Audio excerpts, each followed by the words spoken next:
Okay, let's stay in the state of Washington, but head east to the Hanford site. 580 square miles established back in the 40s for plutonium production, which was then used in nuclear weapons during World War II. The process created tons of radioactive waste. And now there are some serious questions swirling around for people who live near the site and Washington's politicians in D.C. regarding the decades-long plan to clean it up. The Department of Energy is under a federal order to treat 56 million gallons of radioactive waste stored in underground tanks, some of which are leaking into the groundwater below. Next month, the feds were supposed to start turning that waste into a more stable radioactive glass. Here's a look at the final glass product of that process called vitrification. The facility that would create it on a larger scale is what is supposed to come online next month. But there have been mixed signals from the Trump administration on if that will actually happen. And that's a big deal for a lot of reasons. Taxpayer dollars is one of them. The project to get to this point has cost taxpayers some $30 billion and has been developed over the past 20+ years.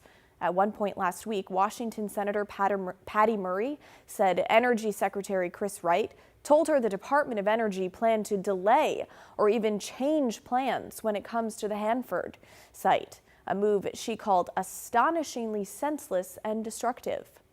But a day later, the DOE said the glass-making project will continue.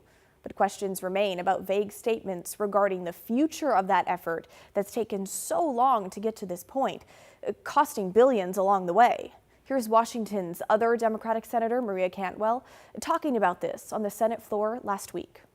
Our current Energy Secretary, if he's thinking about ignoring these commitments to science or the tri-party agreement, he needs to rethink that. This couldn't come at a worse time. Every time a new administration comes in, somebody looks at the amount of money that it takes to clean up nuclear waste that's been stored in tanks and says, this costs too much. We ought to be able to do it cheaper. So I would say to our current colleagues over at the Department of Energy, you need to look at history and think twice.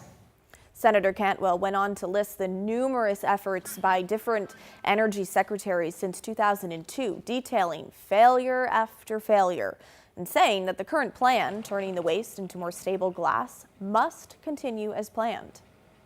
We cannot put another generation of Washingtonians or Tri-Citians or U.S. citizens leaving this kind of waste without a solution. We can't change course. We need to stay the course and get this project done. State leaders in Washington, like Governor Bob Ferguson, are paying close attention to what comes next with Hanford. Late last week, he told reporters he's not sure what to believe about next steps at this time. Literally, it's going to go online in a couple weeks, and the Trump administration now is saying they're going to put a stop to it, which is just lighting fire on billions of taxpayer dollars and, by the way, threatening workers and public safety and our environment. So it's truly outrageous. Ferguson said that if the work does not begin next month, he'll take the Trump administration to court, saying he's, quote, very, very confident the state would prevail. We'll keep you posted.